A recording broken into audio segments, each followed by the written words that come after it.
a dar inicio a la sesión 2, Retos del futuro, cambios demográficos y su impacto en los sistemas de pensiones.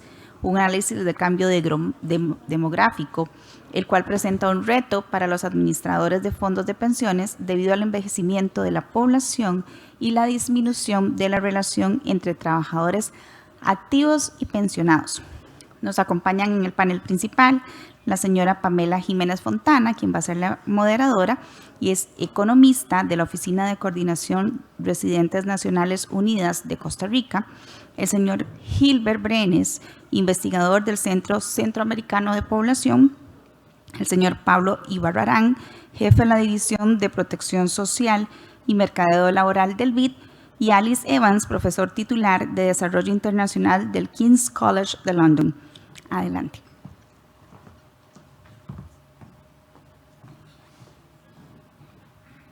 Bueno, muchísimas gracias. Este tema de cambios demográficos y su impacto en los sistemas de pensiones es un tema que además personalmente me apasiona, como muchas personas conocen, y esperamos que hoy podamos tener una discusión muy enriquecedora desde personas de distintas áreas, academias, organismos internacionales que podamos aportar a esta discusión. Es un gusto para mí presentar al doctor Gilbert Brenes Camacho. Él es profesor de la Escuela de Estadística de la Universidad de Costa Rica, subdirector del Centro Centroamericano de Población, presidente de la Asociación Latinoamericana de Población y ha trabajado en diversos temas de población, envejecimiento, migración y salud. Gilbert, 10-15 minutos. Muchísimas gracias, Pamela, y muchísimas gracias a toda la audiencia. Saludos al señor expresidente de la República, a las autoridades de AIOS y de IOPS y a todas las autoridades de las intendencias y superintendencias.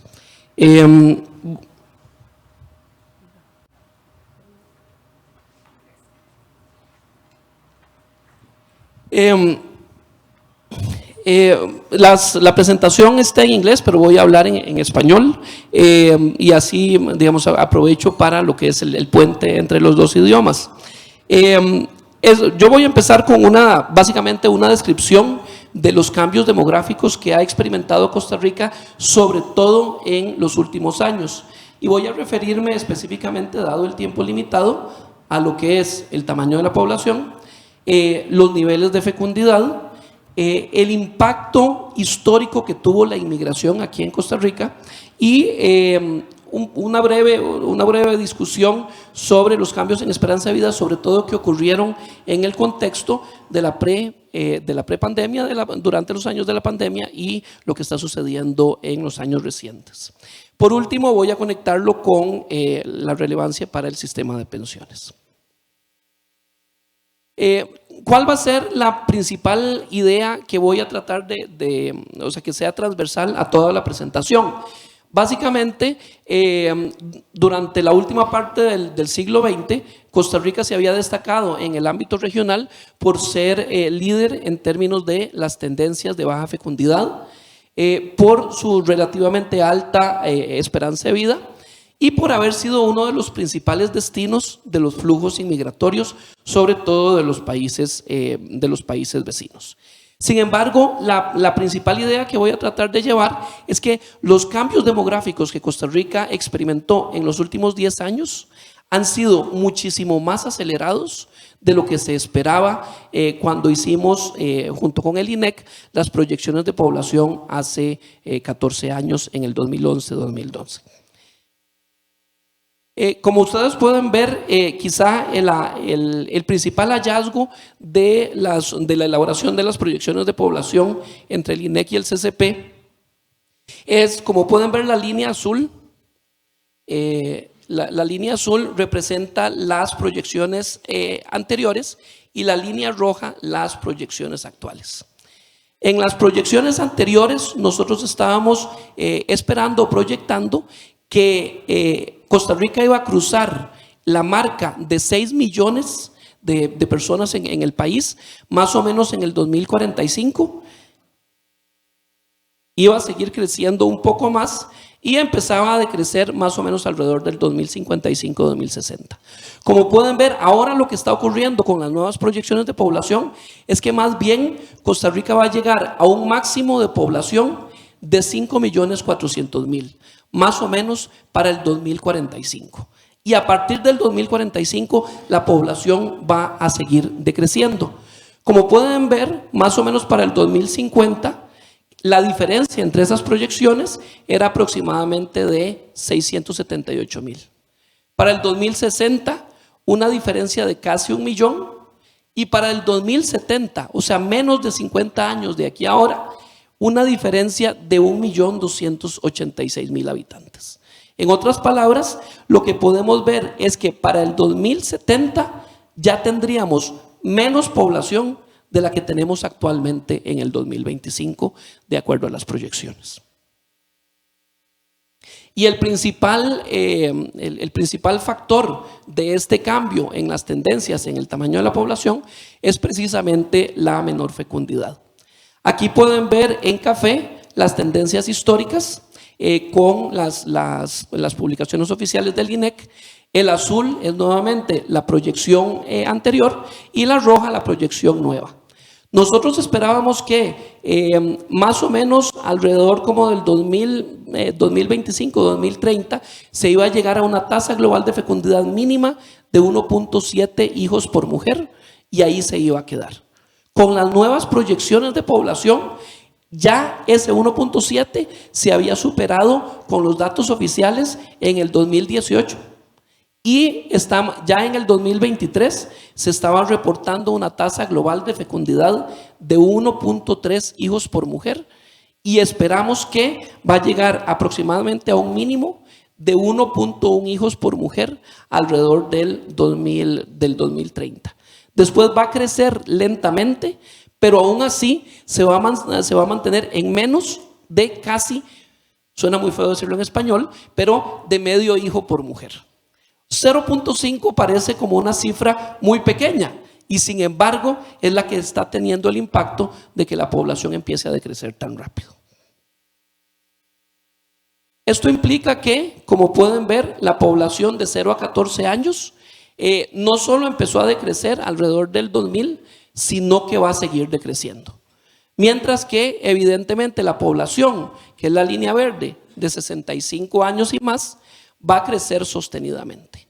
Eso es el proceso de envejecimiento poblacional. No solo que la población adulta mayor crezca, sino que a medida que esta población crece, la población de menores de edad decrece. Sin embargo, también podemos ver que todavía la población de 15 a 64 años, que es lo que se denomina como población en edades económicamente activas, va a seguir creciendo más o menos como hasta el 2035. Y después del 2035, esta población es la que se esperaría que disminuya. Esta combinación de tamaños de población por grupos de edad son las que nos permiten calcular las razones de dependencia demográficas. Nuevamente, como pueden ver, las líneas verdes y rojas, la razón de dependencia en edades jóvenes va a decrecer considerablemente, mientras que la razón de dependencia en edades avanzadas va a crecer sostenidamente. Sin embargo, vean que con las nuevas proyecciones de población, los cambios van a ser más pronunciados. En otras palabras, la razón de dependencia en edades jóvenes va a decrecer muchísimo más rápido, y el proceso de envejecimiento, o sea, la razón de dependencia en personas mayores, va a crecer todavía más aceleradamente. Sin embargo, cabe resaltar que por las nuevas tendencias se esperaba, y sobre todo los expertos en el bono demográfico estaban argumentando que uno de sus indicadores, que es la razón de dependencia demográfica, su punto más bajo iba a ser alrededor como del 2017-2018, y después la razón de dependencia iba a decrecer, y eso era un indicador de que el bono demográfico ya no se podía aprovechar.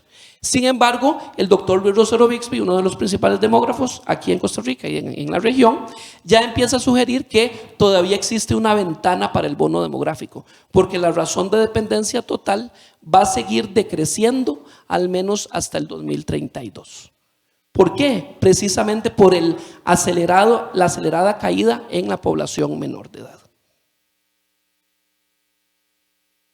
Y aparte de lo que es la fecundidad, también junto con mis colegas en el centro de población, hicimos un ejercicio de cálculo mostrando las razones de dependencia con las proyecciones actuales estimadas por el INEC y qué hubiera pasado si el saldo neto migratorio aquí en Costa Rica hubiera sido de 0 desde 1950. En otras palabras, que no hubiéramos tenido inmigrantes o que la inmigración neta hubiera sido 0. Lo interesante es que si no hubiéramos tenido inmigrantes, la razón de dependencia hubiera sido menor, sobre todo porque esos inmigrantes estaban teniendo hijos. Pero lo más interesante más bien es que la migración permitió que el proceso de envejecimiento no fuera tan acelerado. Vean la línea azul, que es el índice de envejecimiento con migrantes, y la línea roja, el índice de envejecimiento sin migrantes.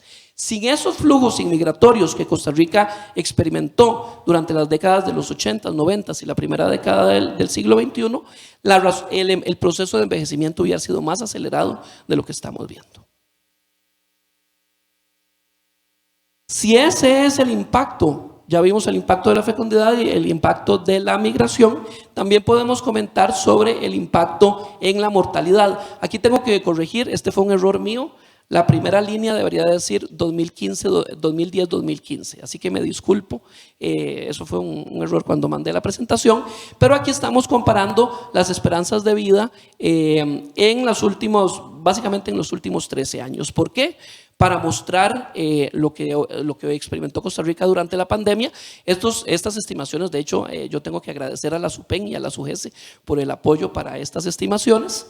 Y podemos observar que básicamente en la pandemia, comparado con el quinquenio anterior, la esperanza de vida al nacer de los hombres perdió más o menos 1.7 años. Mientras que en las mujeres también hubo una pérdida, pero una pérdida menor. Se sabe que los hombres éramos más vulnerables que las mujeres al COVID-19. Como siempre decimos los demógrafos, pues en realidad las mujeres son el sexo fuerte. Y como pueden ver, en el 2023 ya hubo una recuperación, pero aún así esa recuperación todavía no llega a los niveles prepandémicos. Pero también hay otra tendencia muy importante. Vean que la esperanza de vida entre los hombres, la esperanza de vida al nacer entre los hombres ya empezó a decrecer desde el quinquenio 2010-2015 al 2015-2020. En las mujeres eso no se observó. Y esas tendencias no se ven en las esperanzas de vida a la edad 65. ¿Qué pasó ahí? Nosotros hicimos, y también tengo que agradecer a la SUPEN y a la SUGESE por el apoyo, con este análisis que es una descomposición de los cambios en la esperanza de vida entre el 2010-2015 y el 2015-2020. Las barras, recuerden que entre los hombres hubo un decrecimiento en la esperanza de vida, así que todas las barras por debajo del eje horizontal son las que contribuyeron a ese decrecimiento, mientras que las que están por encima del eje son las que balancearon o compensaron esa caída. Y quizá lo que quiero resaltar sobre todo es que lo que más contribuyó a la caída en la esperanza de vida de los hombres son estas barras moradas, que son las causas externas. Accidentes de tráfico, accidentes de tránsito, homicidios, ahogamientos, intoxicaciones y aquí incluimos también las muertes relacionadas con el alcohol, incluyendo la enfermedad, la cirrosis relacionada con el alcohol. Y vean que entre las mujeres esas barras horizontales prácticamente son muy pequeñas. También hay que resaltar que también hubo un cambio porque hubo aparentemente un aumento en las tasas de mortalidad por diabetes en los últimos años que también están contribuyendo tanto en hombres como en mujeres a esa caída. Pero si comparamos entre 2015 y 2020 con el 2023, vemos dos tendencias. Primero, que las barras moradas todavía son muy importantes entre los hombres, pero no entre las mujeres. Esa imposibilidad de Costa Rica de recuperarse a los niveles prepandémicos, sobre todo se debe a las causas externas, pero evidentemente también a las barras anaranjadas. En el 2023, tanto en hombres como entre mujeres se observa el efecto de la mortalidad por COVID-19, que todavía está presente en el 2023 y esperamos que todavía estaría presente en el 2024-2025, aunque con menor impacto. Estos son entonces ya voy a plantear las consideraciones finales. En realidad, la principal idea es que el cambio poblacional en Costa Rica está ocurriendo a un ritmo muchísimo más acelerado de lo que estábamos esperando hace 15 años. Tiene puntos a favor y en contra. En términos de los pros, habría que considerar que las razones de dependencia se están incrementando más tardíamente de lo que se estaba observando, y esto podría abrir una ventana para mayor inversión en la población joven todavía, para mejorar las cualificaciones de nuestra fuerza laboral. Pero evidentemente también este descenso de la población va a acelerar el proceso de envejecimiento. En términos de fecundidad y natalidad, pues precisamente también el descenso en la fecundidad y en el número de nacimientos está afectando el tamaño de la población laboral en el futuro próximo y a mediano plazo. Sin embargo, todavía también existen puntos a favor. Y nuevamente aquí, como lo he dicho, Pamela Jiménez es una de las expertas en el tema. Esto también daría una menor fecundidad, daría más posibilidades a las mujeres para incorporarse al mercado laboral, como ya se ha dicho en la sesión anterior. Y también habría una oportunidad de invertir en educación para producir una fuerza laboral más cualificada. Por último, también los flujos de inmigración son menores en el pasado. Esto implica una menor población joven, pero también que dado antes el proceso de envejecimiento fue más lento, ahora no va a ser tan lento precisamente porque esos flujos migratorios ya no los tenemos. Y en términos de COVID-19, en realidad, a pesar de que solo estamos analizando mortalidad, hay que considerar también que en realidad el indicador de mortalidad es solo un indicador de que todavía hay efectos de COVID-19 en la población costarricense. Y podríamos pensar que todavía, que es un tema que no se ha investigado suficiente, podría haber efectos en discapacidad que impactan, por ejemplo, en las pensiones por discapacidad o incapacidad, sobre todo en el sistema de reparto, y más dificultades para la población en mantenerse en el mercado laboral. Y las causas externas en realidad pueden estar afectando a nuestra población joven y ser un síntoma más grave de que esta población joven está en un contexto de problemas sociales que les va a impedir poder contribuir mejor al sostenimiento de los sistemas de pensiones. Y con esto entonces concluyo. Muchísimas gracias.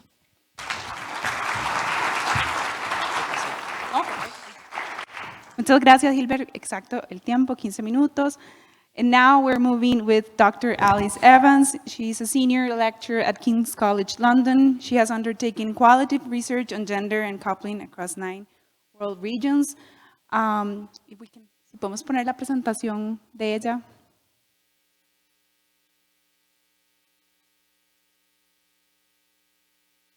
Hay que trazarla.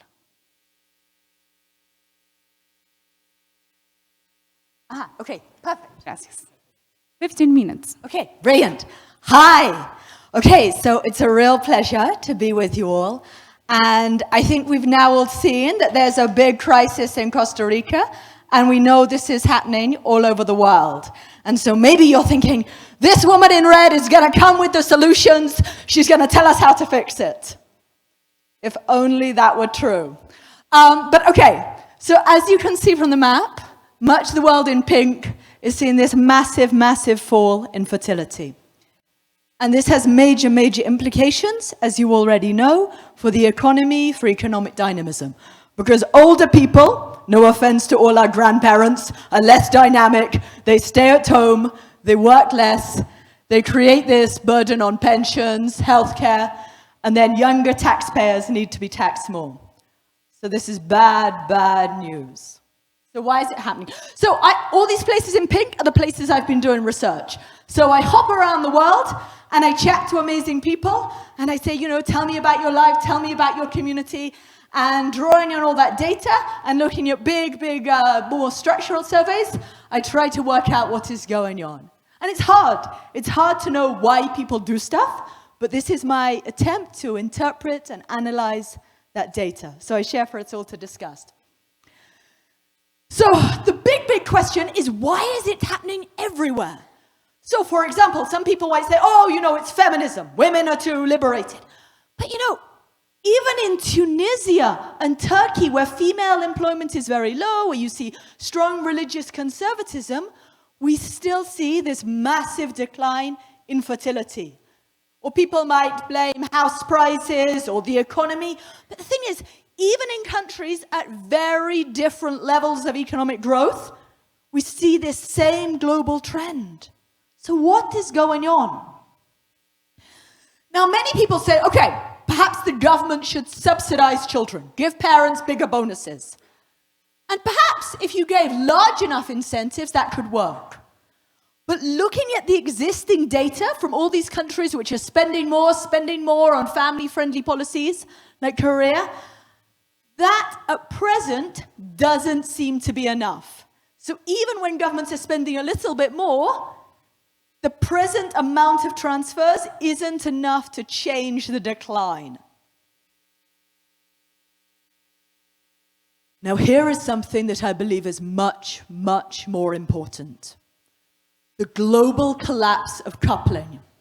If we look all around the world, we see that men and women are not forming loving, long-term, stable relationships. Now this graph, this data includes both marriage and cohabitation. So in Turkey, marriages have decreased by 20%. In Iran, marriages have decreased. In all these countries, people are coupling up less.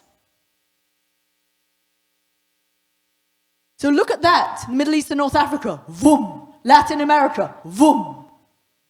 In South Asia, the marriage rates are more stable, but women are marrying much, much later. As I'm sure you know, here in Costa Rica, the average age of marriage is 35.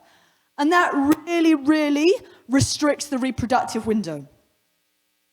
Even in places where women are marrying, we still see high rates of divorces. So for example, in Egypt, people might be marrying, but then divorcing a few years later. And that first marriage has left a bitter aftertaste. Right? So this is the core problem. Look at East Asia. So recent estimates of China suggest that 90% of China's fall in fertility since 1990 is due to the collapse in marriage or marital delay. So that is our big, big problem. Love. The lack of love. So why is coupling decreasing? That's the big question. Why are people not falling in love and going head over heels? This is speculative, but we do see it coincides with the rise of smartphones, right? Right across Latin America, people are on their phones. So how might these things be connected? So let's have a, so for example, this is data showing, across Europe, across East Asia, across Latin America, everyone has got a smartphone. All young people have got smartphones, right?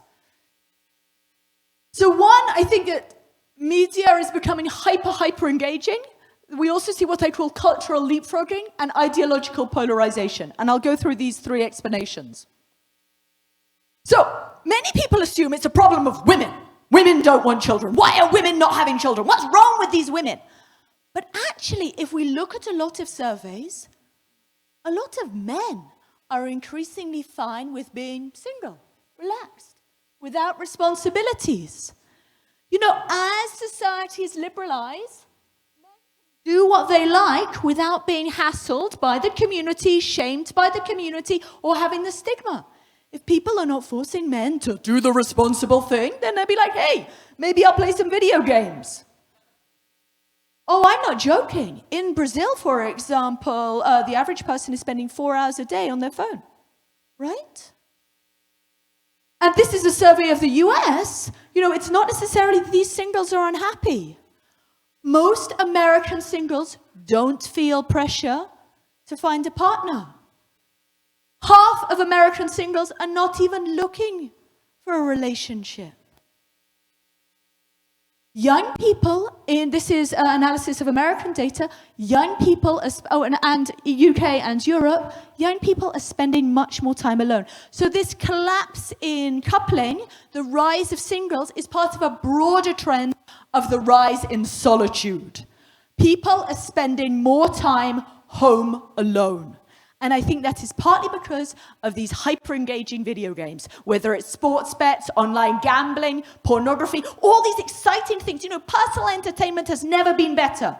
When I was young, a teenager in England, we only had 4 TV channels, and there was not much to do. So when I was younger, and I would host parties in my garage, and I would say to my friends, come to my garage and we'll hang out. And when you had nothing better to do, people would be my friend. But now, options have improved. So if there's me saying, come to my garage, someone would be like, no, I'm going to watch Bridgerton. No, I'm going to play Call of Duty. People's alternatives have improved. Technology is basically out-competing real-world connections. I can't compete with Kim Kardashian and Premier League. I'm not that funny, as much as I may try. Right? So people are spending much, much more time home alone playing on their games. Okay. So look at this. This is analysis of US data. Since 2010, people are spending 4 times more on video games. So it's basically technology is better than humans, right? Okay, yeah, so I was chatting to a Chinese person from Inner Mongolia, and she was saying, but boys do not want to get married. They do not want the responsibility of a family. They live alone, they have computer games, they spend time by themselves. They think they have good lives, right? So this is a broader trend that goes way beyond fertility. Now let's talk about women. So the reason I put this song out, this poster of Miley Cyrus, does anyone know what song this is from? Right. So previously, all the desperate women eager to get married would be queuing up to catch the bouquet. But now, I Can Buy Myself Flowers. It was the #1 top song worldwide. Even in Saudi Arabia, the idea that I Can Buy Myself Flowers was the #1 cultural anthem celebrating singledom and self-sufficiency. Right? So as women are increasingly educated, more so than men, as women are increasingly earning, and as women are no longer shamed and stigmatized as singles, they'll be like, actually, I don't want to take it anymore. I interview women all over the world, and they're like, I don't want to live the same life as my mother and my grandmother. I don't want to be serving my husband. In China, they say, I don't want to do the Lunar New Year festivals. I spoke to a woman in Costa Rica yesterday. I was saying, what's the biggest problem with Costa Rican men? And she said, it's womanizing. I can talk to women all over the world, or men. Some will say that men are too devoted to their mothers, too devoted to their families, or maybe they are adulterating, or maybe they are doing too much, not enough care work. Men are not sharing responsibility in the home. Basically, women are raising their expectations, partly as a result of smartphones, right? They can watch Bridgerton, they can watch more egalitarian podcasts, and they're like, no, I don't want to do it. And a man in Costa Rica, he put it so perfectly yesterday. He said, we are paying for the sins of our past, meaning that as women see this trauma of their grandmothers and their mothers, they're like, I don't want to take it anymore. I want to live my life. I went to a Costa Rican bookshop yesterday, and at the front, all the books were about self-love and celebrate yourself and find your freedom. Right? So women are raising their expectations, and guys are like, nah. Right? That's our problem. So this is what I call cultural leapfrogging. This is a photo of what I took in Kuala Lumpur. So any person with a smartphone can curate your own content, right? Choose what WhatsApp groups to be part of. You choose what podcasts or video games or TV to watch. And you get a sense of ideals of aspirations and gender equality. In Mexico, in Puebla, I was chatting to young women. I said, what's your favorite show? And they said, The Marvelous Miss Maisel. In Kuala Lumpur, they said, I love Emily in Paris, which is celebrating independence and a woman getting to choose which guy she likes. And when guys don't meet her standards, she's like, nope. Ooh, sorry. But anyway, so this is the whole point, that women are culturally leapfrogging to the egalitarian frontier. Women do not want the same lives as their grandparents, and the men are not measuring up. Right? That is the life they want. A devoted man, a loving man, a faithful man, a man who shares the domestic workload, a man who supports them, who champions them, who has every romantic dream. And as the stigma declines, as we become more liberal, they're free to live that life. And then here in China, you know, women are even celebrating being independent. So these are vlogs shared on China's Little Red Book, where women talk about how great it is to be single, to have your... So this is all about women rewriting the script. No longer is the Catholic Church or Confucianism or the CCP shaming women for being single. They're actually writing their own books, rewriting the script, celebrating their own independent lifestyles, getting a taste of freedom and loving it. On top of this, we see ideological differences in many parts of the world. Because people are on their own smartphones, curating their own content, women are choosing to watch and consume more progressive content. Women are becoming much more progressive. And men, listening to male podcasts, are like, whoa, this is going too far. No, thank you. No, thank you. So that creates another friction. For example, in South Korea has the biggest gender pay gap in the OECD, yet 80% of young men think men are discriminated against. Just 2 years ago, they elected an anti-feminist president, right? So men feel, you know, this is a reaction to all these frictions, whether it's womanizing, whether it's care work, whether it's ideology. This is a friction to coupling. And if you don't want... And you might think, well, why don't men just improve? Why don't men just go to the gym? Why don't men just be nicer? Why don't men be more decent? But think of men's alternatives. They can have a much easier life if they just watch Premier League, if they just do sports bets, if they just do video games. Why take the hassle of a demanding, assertive woman who wants love and respect and equality when you can just have a much more relaxed life? And as technology improves, as we see, you know, virtual holograms and AI girlfriends, as technology gets better and better and better, it's going to become so much better than demanding women, right? So there is like an arms race between hyper-realistic, hyper-engaging AI and online connectivity and the real-world women who want more respect and equality and fairness. Oh, this is a cartoonist from Japan. You know, so in each different region, it's going to vary these drivers. So like, you know, in East Asia, where people are really, really keen on upward mobility and economic prosperity, everyone is just studying rather than marrying. But the point is that, you know, people are just living their lives, doing their own thing. So, yeah, I'm finished now. So I think this is the biggest challenge of the 21st century, that people are not coupling up. That singledom has become more permissible, that young women are celebrating independence and equality, whereas men and women are retreating to these digital worlds. Maybe in the questions I can talk about some of the solutions which I think would work. But yeah, those are the no one's getting married. Thank you very much.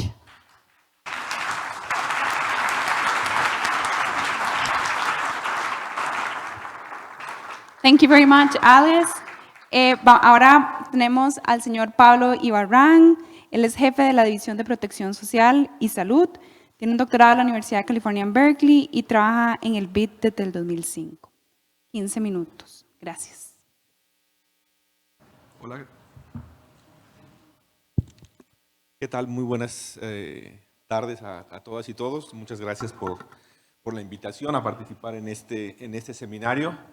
Creo que, bueno, sigo a dos presentaciones muy buenas, entonces tengo un trabajo complicado que hacer aquí, pero creo que vamos a poder hilar un poco lo que tengo preparado.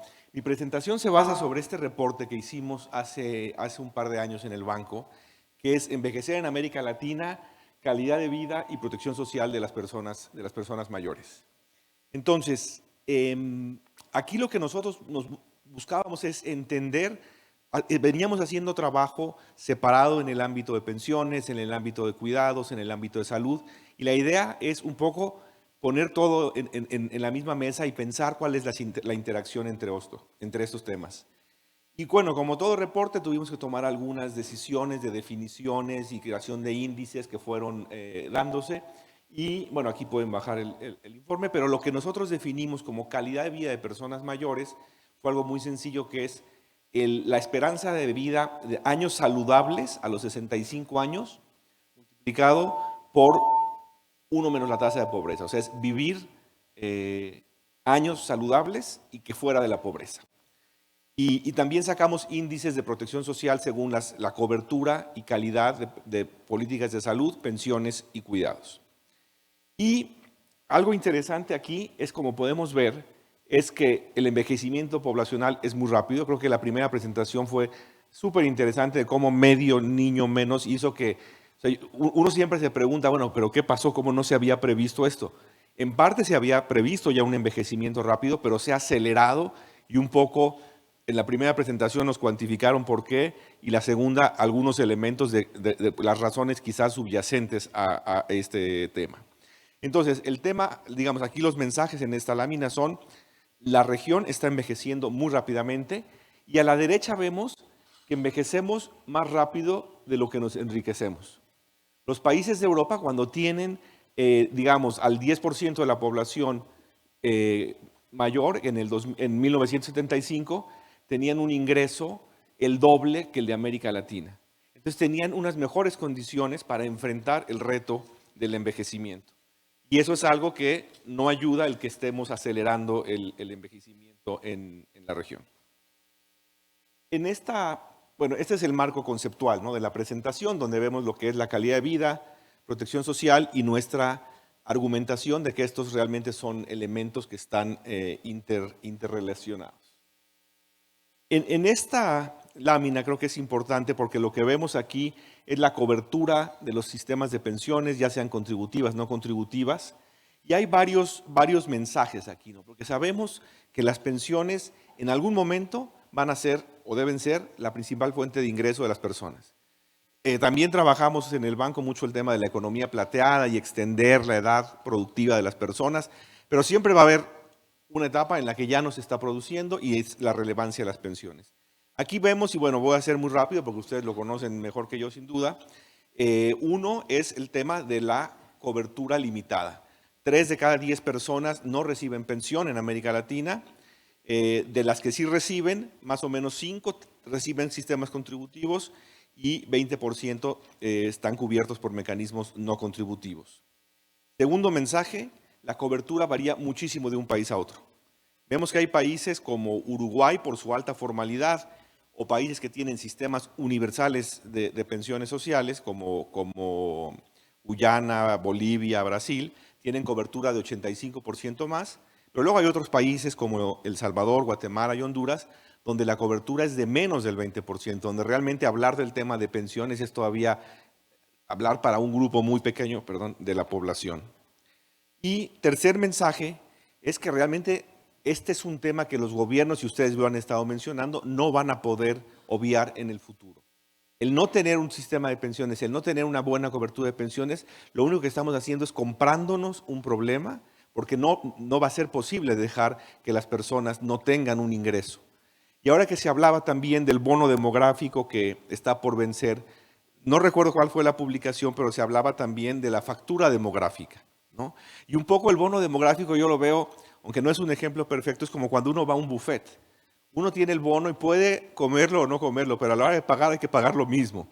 Y es peor todavía porque yo creo que si no se aprovecha el bono demográfico, la factura es mayor, ¿no? Si no hubo un aumento en la productividad en la economía, si no hubo una buena previsión, a la hora de tener que pagar la factura, uno tiene, digamos, menos dinero en la bolsa para poder cubrir ese gasto.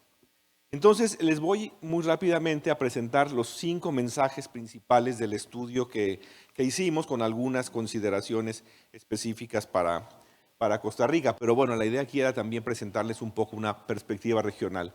Uno, y el primer mensaje, que es una buena noticia, es que hubo un aumento importante en la calidad de vida de las personas mayores. Y aquí nosotros paramos antes de la pandemia. Pero bueno, ya más o menos se ha recuperado, y es decir, en el año 2000 una persona de 65 años podía esperar vivir 7 años adicionales en buena salud y fuera de la pobreza. Y para el 2019 esto aumentó a 9.7 años. Y además, como vemos, se ha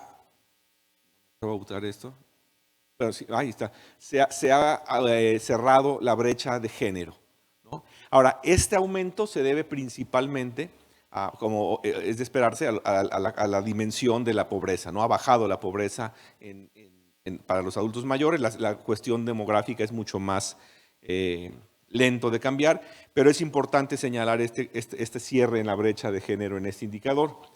Todavía dentro del primer mensaje lo que vemos, y es como decía antes, pero sabemos que es la característica de América Latina, la gran heterogeneidad que hay entre países en cuanto a la cobertura, en cuanto al índice de calidad de vida y cuánto aumentó en este periodo, ¿no? Mientras en Costa Rica, Brasil, Uruguay fueron 12 años o más, en Venezuela o Nicaragua, Honduras, por acá, otros países está por debajo de 6.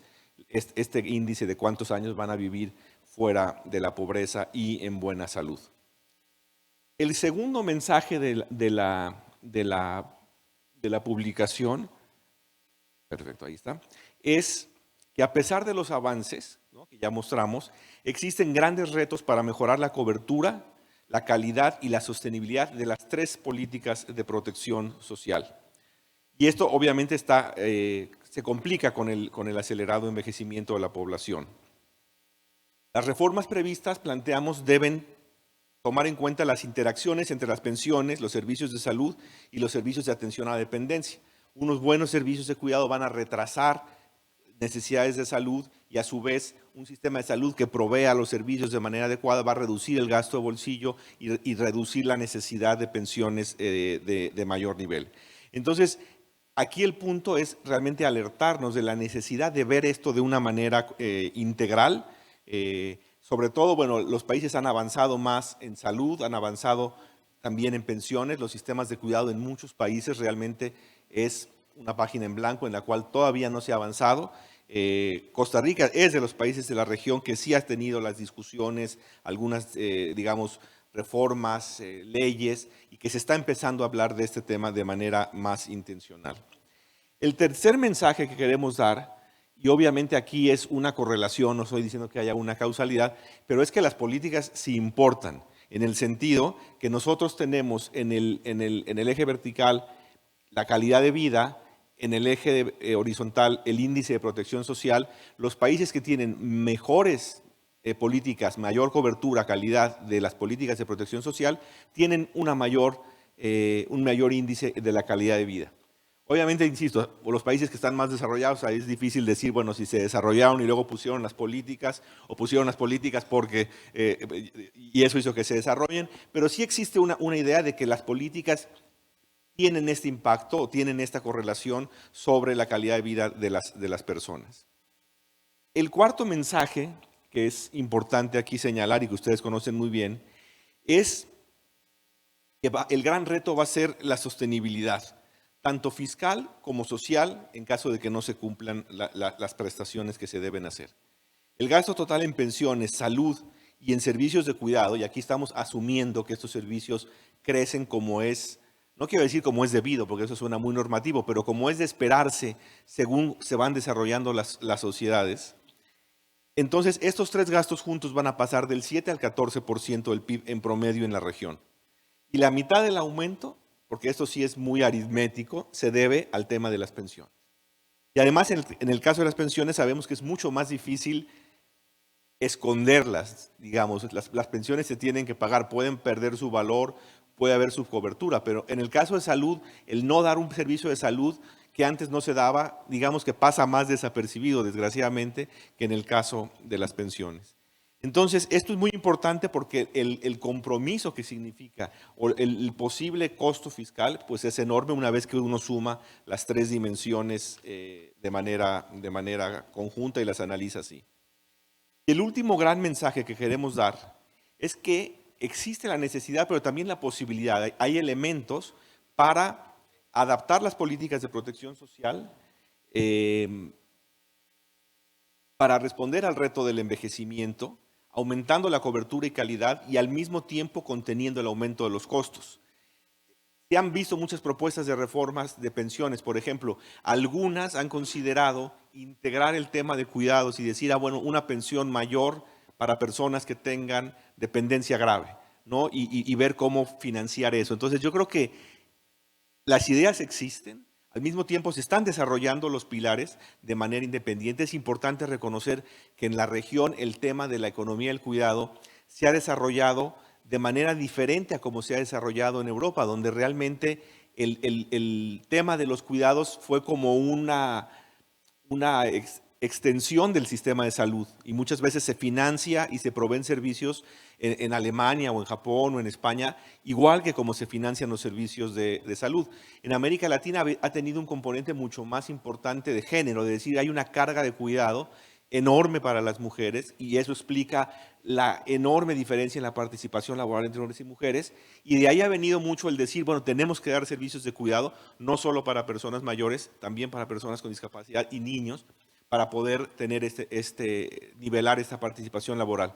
Entonces, es importante reconocer las distintas maneras como se han desarrollado estos temas, pero también voltear a los países de la OECD y otros países que han avanzado este proceso demográfico antes, aunque lo hicieron con mucho más tiempo, ¿no? Porque el envejecimiento aquí toma 15 años, allá tomó 45, entonces, y eran ricos, entonces, claro, la tenían más fácil, digamos, ¿no? Pero creo que es importante el dar esta perspectiva integral, un poco poniendo juntos todos los elementos.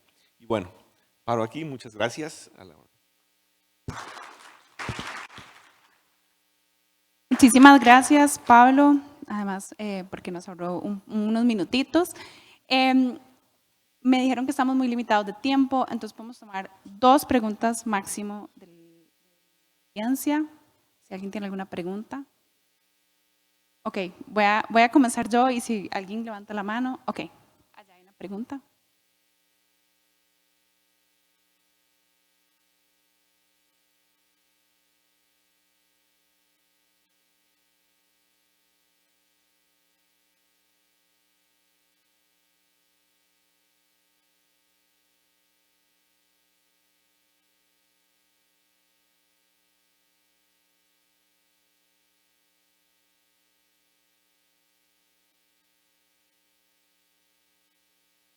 The data of Professor Brenes, for example, showed like steady, very stable rates to the future.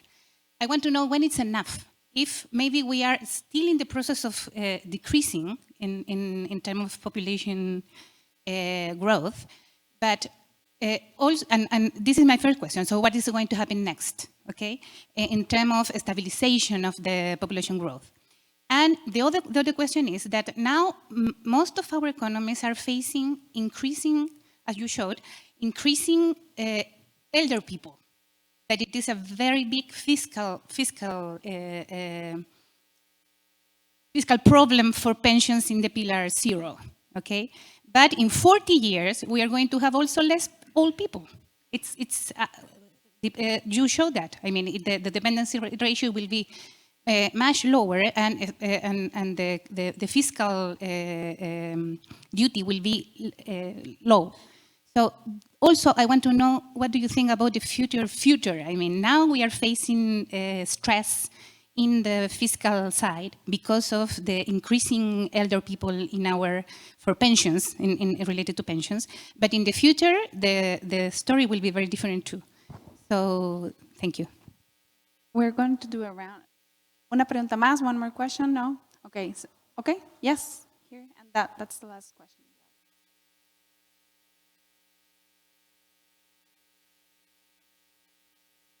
Okay, so thank you very much.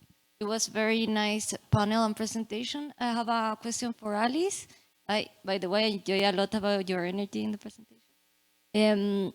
My question is, in Chile at least, what I have seen in the data is that fertility has decreased a lot, as you have shown everywhere, but we see that by ages, the women are having less children in the for teenage pregnancy, like 13, 14, 15. But when you see other ages, it is more or less the same. So, have you any thoughts about the effect of that on women well-being because of not having children very, very young? Well, that's my question. I want to see your thoughts. Thank you. Thank you. So if you want, you can answer.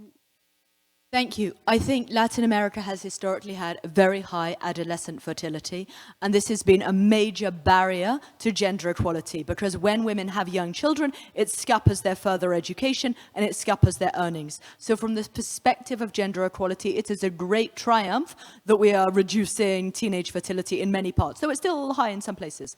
As for the future predictions, the United Nations is totally incorrect. Every single time they keep predicting a flat line. Every single time they are wrong. The problem is twofold. Institutionally, they're still in the 1970s where they think there's going to be a population bomb. So they keep thinking the problem is too many children. They're not even talking about fertility collapse. Institutionally, they're incompetent. So they're giving us all these fake predictions because they can't even think of it as too little fertility as a problem. So the UN is just bonkers, and every single year they're wrong. Every single year they're wrong. Okay, but what are my predictions? If you talk to young men, if you look at the data, it seems that young boys are just like those in their 20s. You know, when I was in little towns in Mexico, high up in the mountains, mothers were saying the biggest problem we have is our boys are spending too much time on their phones. And it creates a self-fulfilling prophecy, because if you're so used to your phones, then maybe you're too nervous to speak to women, right? People, you know, a social... We don't, you know, I didn't become hilarious overnight. I had to work very, very hard to become so funny and lively, right? This was many, many garage parties. I was partying so hard, finessing my skills. But if boys are in their bedrooms on their phones, they're not getting those skills.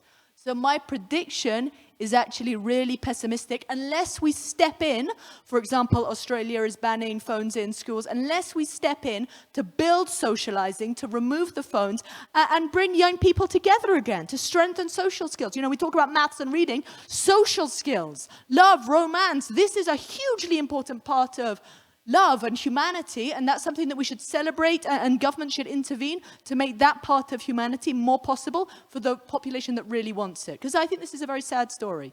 Thank you. Thank you. I have a question for Hilbert.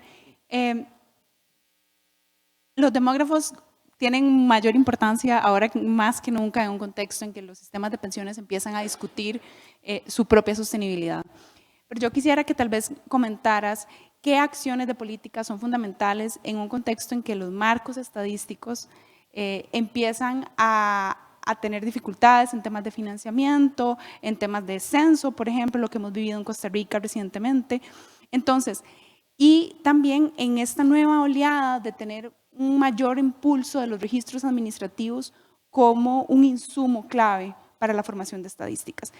Especialmente considerando que Costa Rica en los últimos años está viviendo algo muy particular que no teníamos hace 10 años, y son unas nuevas oleadas migratorias que nos demandan datos estadísticos tal vez más frecuentes. Entonces, ¿cuál es ese punto central del marco estadístico que necesitamos, y cómo además los sistemas de pensiones también pueden volver a mirar a los sistemas de estadísticas y ser demandantes y decir, es que estos son los tipos de insumos que yo necesito para mis proyecciones?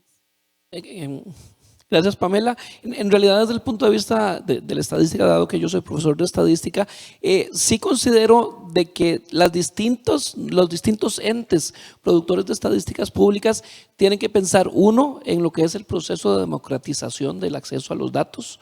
Creo que el INEC en Costa Rica ha empezado con esa iniciativa, pero se ha quedado corta, y yo creo que hay otros entes públicos en Costa Rica que también generan información de registros administrativos y de encuestas, como el Banco Central, por ejemplo, que tiene información muy útil, pero que tiene que democratizar todavía más el acceso para que haya más análisis y como decimos los estadísticos, se puede exprimir más los datos. Sin embargo, yo creo que también debe de haber un mejor diálogo entre los entes productores de estadísticas y de datos con los tomadores de decisiones, para que muchos de estos registros administrativos también logren responder objetivos de investigación, y objetivos de investigación a lo interno de las instituciones públicas que puedan traducirse en política pública. Gracias. Sí, muchas gracias.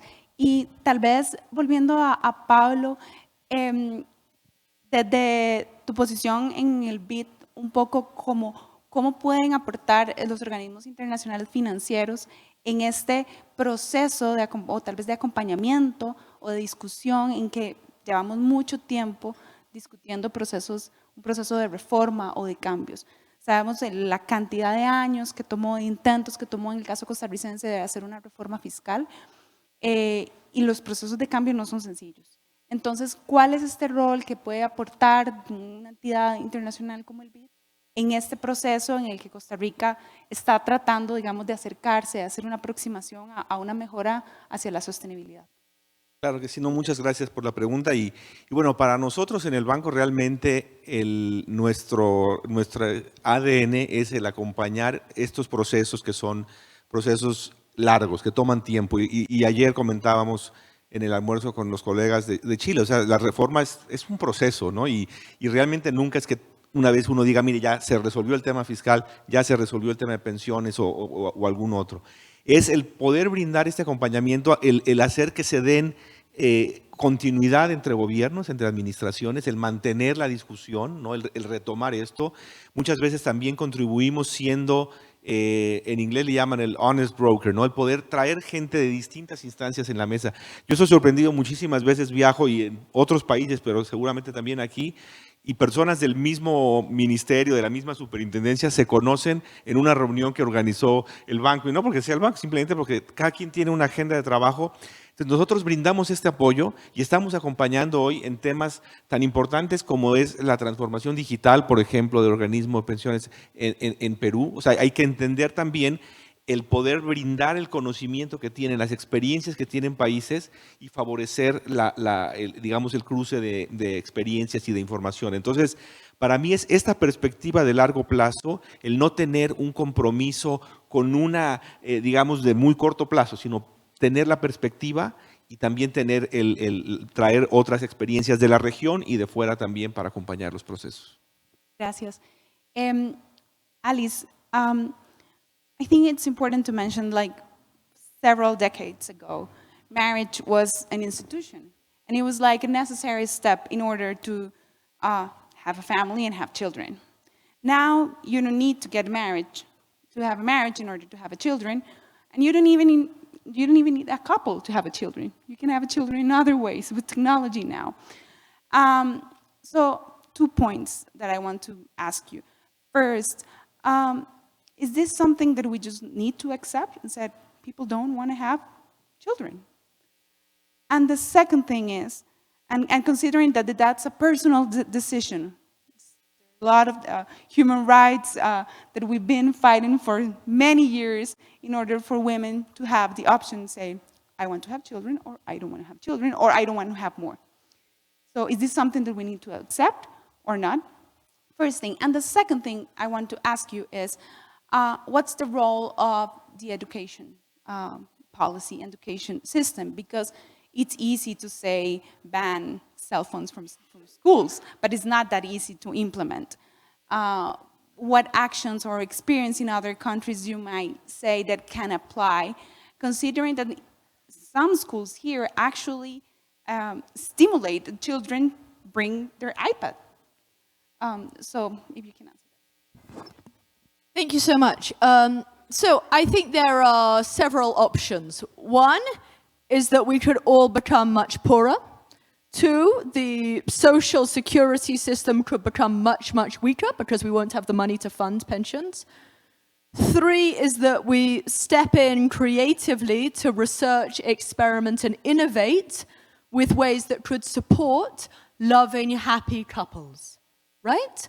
Because even if women are raising their expectations, I think there are still many things that we could do to support socializing and community, for example. So there are many community-led initiatives to support the socializing in school. I think anything that schools, communities, and governments could do, and I would love to see more research, funding, and experimentation on this to bring people together and enable people to charm. But here's the thing, you know, I was chatting to a Chinese person, and I said, you know, what China really needs is charm school. You know, teach boys how to be charismatic, attentive, respectful. And she goes, but the CCP is all boys, and they will not want to admit that they're wrong. And you know, right? And actually, I had a very similar experience on an American podcast. So I was on an American podcast, and I gave a similar talk to this, and I think it had about 90,000 views. But then, if you look at, and I'm just going through all the data, right? But then in all the comments, overwhelmingly hostile. And all these men in America are saying, but it's the economy, it's capitalism. The economy is really bad. Like, America is booming, right? America's economy is doing really well. Gen Z men are richer than ever, seeing upward mobility. But it is so tempting for us to blame somewhere else. Like, no one wants to hear that it's, men are playing video games rather than being attentive and devoted, and women want to focus more on themselves and their freedoms.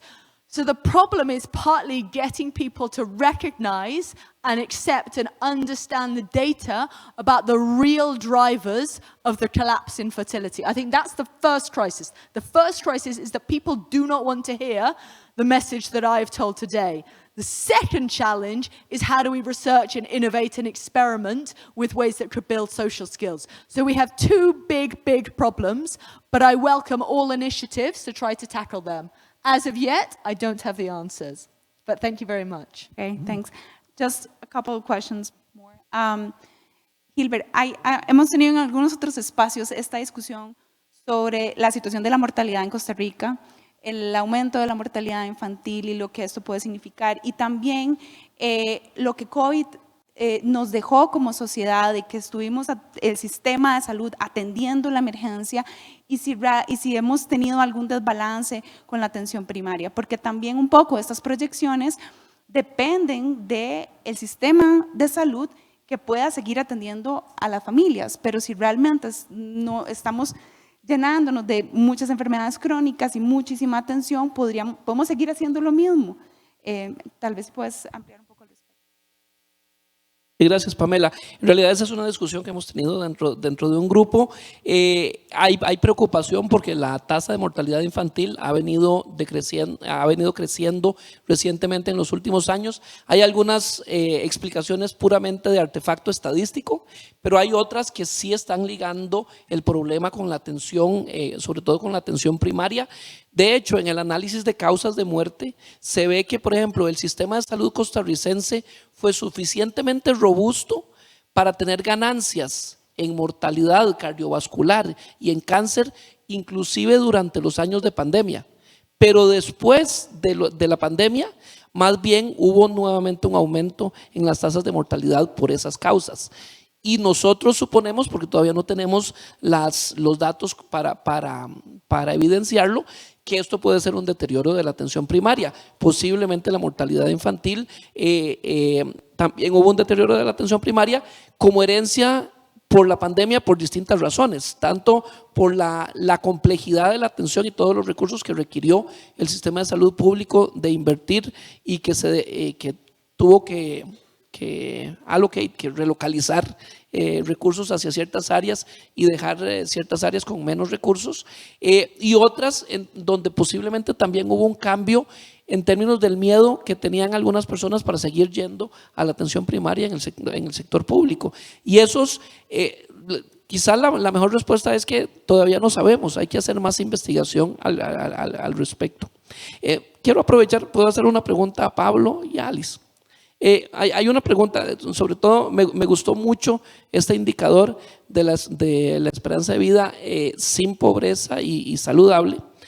Uno de los hallazgos que se generó con el segundo informe del estado de situación del adulto mayor aquí en Costa Rica es que si se medía pobreza por línea de pobreza, o sea por ingreso en Costa Rica, la prevalencia de pobreza entre los hogares de adultos mayores era más alta que entre el resto de la población, pero si se medía por el índice de pobreza multidimensional, los hogares de adultos mayores tenían una prevalencia de pobreza menor. Sin embargo, la pobreza multidimensional tiene que ver con acumulación de activos que las nuevas generaciones no están teniendo. En otras palabras, quiero ir a uno de los temas. Hay algunas explicaciones que se dieron en Europa de que mucho del bienestar de las generaciones jóvenes está pasando por lo que es el costo de la vida y la capacidad para adquirir esos activos. ¿Cuánto se esperaría que podría afectar el proceso de envejecimiento si esa inversión en activos por parte de los hogares no se puede hacer en el mediano plazo? Gracias. Hace una de la otra para hacer una última ronda. Bueno, and Alice, well, actually, even though you said that that's not the reason, if I interpret your data, I recall some European scholars that argue that happens because of cost of living. it's cheaper if you have a phone and you spend the whole day in internet than going out, going to the movies, purchase beverages. Isn't it just cost of living? I know that sounds like a very economicist explanation, and I don't like economicist explanations. But even though that would be my interpretation. Thank you. Thank you. Just the last question I'm going to make to Pablo, and then with that we will wrap up. Ligado a lo que Gilbert estaba diciendo, el costo de vida de las personas y de las personas jóvenes, ¿qué dos políticas muy concretas que requerimos en materia de mercado laboral para poder mejorar justamente las condiciones de vida de las personas jóvenes? Que como se mencionó en el panel anterior, muchos están trabajando en condición de informalidad. Entonces, creo que cuando hablamos de pensiones tenemos que hablar de educación, tenemos que hablar de mercado laboral, tenemos que hablar del sector salud. O sea, es imposible desligarnos de esos temas. Entonces, si quieres, Pablo, y después. Sí, muchas gracias. Yo creo que, a ver, desde el punto de vista del mercado de trabajo, si pensamos en dos políticas, una tendría que ser el desarrollo de habilidades de formación para el trabajo. ¿Sí? Tenemos que estar dirigidos a cuáles son esos sectores, polos de desarrollo, industrias donde se va a generar, donde hay que hacer la apuesta, y tenemos que generar las personas, en los jóvenes, que puedan acceder a esos trabajos. Yo creo que eso es fundamental, más allá obviamente de que tienen que partir de una base de educación, como mencionabas, digamos, sólida. Y segundo es revisar las regulaciones laborales para que realmente sean más conducentes a generar empleo. Y eso está muy relacionado con los temas de seguridad social, en el cual cada vez si se plantea más un pilar universal de pensiones, entonces ya la pensión no va a depender del tipo de trabajo que uno tenga y se pueden bajar los costos asociados que se mencionaban en la primera mesa a la formalidad laboral. Entonces yo creo que es por el lado de la oferta de personas, que realmente invertir en su formación técnica, y segundo, disminuir los costos para que el mercado de trabajo pueda ser más dinámico en vista de las realidades tecnológicas que enfrentamos el día de hoy, ¿no? Gracias. Alice, do you wanna? Thank you so much. So economic considerations are important, and perhaps if governments gave thousands and thousands of dollars, that would be a big enough incentive. But I think there are two data points that point against cost of living. First of all, if you look at marital fertility, that is people who are married or in a long-term relationship, their fertility is pretty constant. So once you're married, you have kids no matter what, right? The problem is just the coupling, and that doesn't obviously seem related to the cost of living, right? So it's not that cinema is expensive is the reason you're not having a girlfriend, it's that people are, not hassling you so much to get married and someone's not meeting your expectations. Meanwhile, in the US, which is so much richer, which is seeing massive economic growth, massive upward mobility, their fertility is the same as Europe, and we're like 30% poorer. So, yeah. So I think it's more culture, but thank you very much. Thank you very much, Alice. Muchísimas gracias. Creo que ha sido un panel muy interesante. Creo que, como mencioné previamente, cuando hablamos de pensiones no podemos hablar solamente de temas actuariales y temas estadísticos. Creo que necesitamos hablar, por ejemplo, de la calidad de los marcos estadísticos que tenemos, los indicadores que necesitamos, temas de género, formaciones de familia y también de mercado laboral, y además incluso de la calidad de vida a la que las personas estamos llegando conforme vamos envejeciendo. Muchísimas gracias a ellos por la invitación de moderar el panel, gracias a mis panelistas. Un aplauso para ellos.